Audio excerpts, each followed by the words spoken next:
Praise the lord. దేవుని నామాన్ని మహిమ కలుగును గాక. మరొకసారి ఇలా కలుసుకునే భాగ్యాన్ని దేవాలయాన్ని మనకు అందించినందుకు దేవుడికి వందనాలు చెల్లిస్తూ వాక్య బలనకు వెళ్దాం.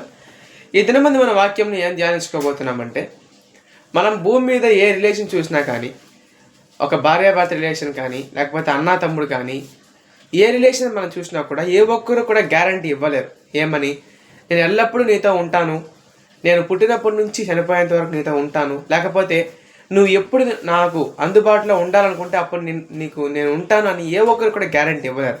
అలా గ్యారంటీ ఇచ్చేవాళ్ళు ఎవరైనా ఉన్నారా అంటే భూమి మీద ఉన్నది ఒకే ఒక వ్యక్తి, ఆయన యేసు ప్రభుల వారు. ఎలాగైతే మీరు కానీ మార్కు సువార్తలో కానీ ఆఖరి వచనాలను చదివినట్లయితే, సదాకాలం నేను మీతో కూడా ఉంటాను అని తన శిష్యులతో చెప్తున్నాడు. హల్లెలూయా.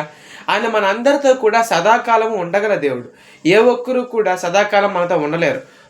వాళ్ళు బిజీగా ఉన్నారంటే వాళ్ళు మనల్ని ఇగ్నోర్ చేయొచ్చు, లేకపోతే వాళ్ళ పనుల్లో వాళ్ళు నిమగ్నం అయిపోయినప్పుడు మనల్ని వాళ్ళు దూరం పెట్టచ్చు. కానీ యేసు ప్రభువుల వారు మాత్రం మనతో మాట్లాడడమే ఆయన పని, మనతో ఉండడమే ఆయన పని. కాబట్టి ఇతరులను నుంచి ఏదో ఆశించడం మొదలుపెట్టి ఆయన మన కోసమే ఉన్నాడు. సదాకాలం మనతో ఉండే దేవుడి కోసం ప్రయాసపడదాం. ఈ వాక్యం దేవుడు దీవించి ఆశీర్వదించును గాక. ఆమేన్.